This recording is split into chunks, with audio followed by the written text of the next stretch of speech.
אוקיי, אז שלום לכולם. פתחתי עוד סדרה חדשה חוץ מהרדסטון. או שאפשר לקרוא לזה, לא, זה סדרה אחרת לגמרי. שאיך לבנות דברים. אז אני אקח קראפטינג טייבל. עכשיו אני מראה לכם איך לבנות זיקוק.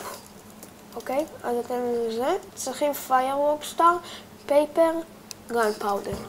אפשר לבנות כמה סוגי זיקוקים. יש את הזיקוק הזה.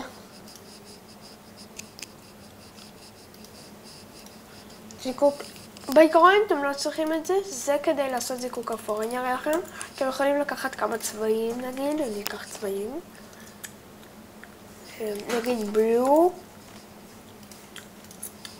בלו ורד, אוקיי?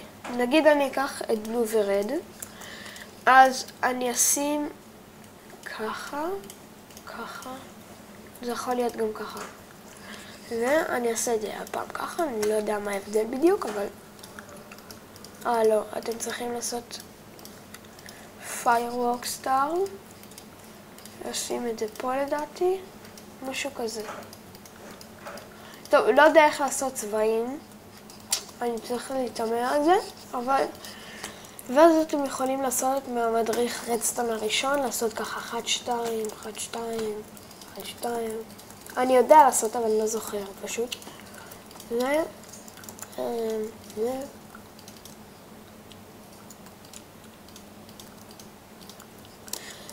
ולהכניס בפנים את הזיקוק. שנייה עם סט נאית, אתם תראו. הנה יש לנו פה זיקוקים, באמת לא צריך. בעצם דיספנסר. טעות שלי עשיתם טעות. אני אכניס בפנים את הזיקוק. עוד פעם.